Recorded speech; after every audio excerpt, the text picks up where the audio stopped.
বিয়ের প্রথম দিন এই ধনী ছেলেটি তার স্ত্রীকে একটি ব্ল্যাক কার্ড দিয়ে বলল তার থেকে দূরত্ব বজায় রাখতে, কিন্তু তার স্ত্রী এসে খালি হাতে তার গাড়ির দরজাটি ছাড়িয়ে দিল। ছেলেটি অবাক হলো, সে ভাবতে পারেনি তার স্ত্রী এত ক্ষমতাশীল। তার স্ত্রী তার জন্য কয়েকটি নিয়ম তৈরি করলো, তাকে প্রত্যেকদিন রাত 10টার আগে বাড়ি ফিরতে হবে। এছাড়া যখন সে বাইরে কোনো কাজে যাবে তখন তাকে জানাতে হবে। ছেলেটি কিছু বলার আগে মেয়েটি সেখান থেকে চলে গেল। ছেলেটি রাগে লাফাতে লাগলো, তারপর পড়ে থাকা দরজাটি তোলার চেষ্টা করলো, কিন্তু এক চুলও নড়াতে পারলো না। সেদিন রাতে যখন 10টা বাজলো তখনও সে ইচ্ছা করে বাড়ি গেল না, কারণ তার মনে হয়েছিল মেয়েটি শুধু তাকে ভয় দেখানোর চেষ্টা করছে। যখন সে তার বন্ধুদের সঙ্গে গল্প করছিল তখন হঠাৎ মেয়েটি বাইক নিয়ে সেখানে চলে আসে। সে ছেলেটিকে বাড়ি যেতে বলল, কিন্তু ছেলেটি তার বন্ধুদের পিছনে লুকিয়ে বলল যে এটা তার স্বাধীনতা এবং কেউ তাকে নিয়ন্ত্রণ করতে পারবে না। সে যে ফিরে যাওয়ার জন্য কোনোভাবে রাজি হয় না। এটা দেখে মেয়েটি বলল যদি ছেলেটি গাড়ি চালায় এবং মেয়েটি পিছনে বসে থাকে ততক্ষণ সেটা জীবনে কোনো হস্তক্ষেপ করবে না।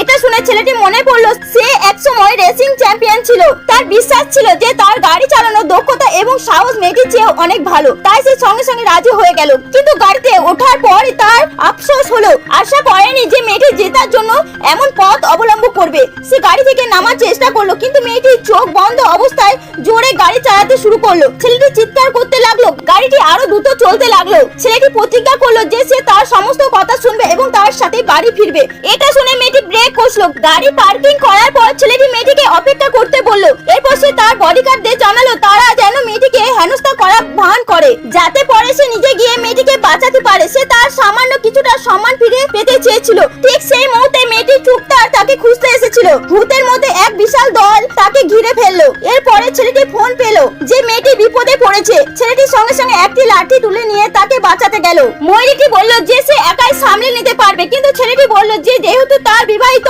তাই সে তার স্ত্রীর ওপর এখনো কাউকে অত্যাচার করতে দেবে না। এতে মেয়েটি তাকে অন্য চোখে দেখতে আরম্ভ করলো। সুতার সংখ্যা অনেক বেশি হওয়ার ছেলেটি মেয়েটিকে নিয়ে পালিয়ে গেল। তারা লিফটের দিকে দৌড়ে গেল, পালানোর চেষ্টা করলো, কিন্তু লিফটের দরজা খোলা মাত্র মেয়েটির সুপ্তের দল লিফটের ভেতরেই ছিল। মেয়েটি সঙ্গে সঙ্গে ছেলেটিকে পিছনে ঠেলে দিল, একা লিফটের ভেতর ঢুকে পড়লো। ছেলেটি কিছু বুঝতে ওঠার আগেই লিফটের দরজা বন্ধ হয়ে গেল। ছেলেটির সঙ্গে সঙ্গে সিঁড়ির দিকে দৌড়ে গেল আর প্রার্থনা করছিল যাতে মেয়েটি কিছু ক্ষতি না হয়। কিছুক্ষণের পরে লিফটের দরজা খুলে গেল আর শুধুমাত্র মেয়েটি বাদে সকলে মাটিতে লুটিয়ে পড়েছিল। এটা দেখে ছেলেটি অবাক হয়ে গেল। সে কল্পনাও করেনি তার স্ত্রী আসলে এত শক্তিশালী।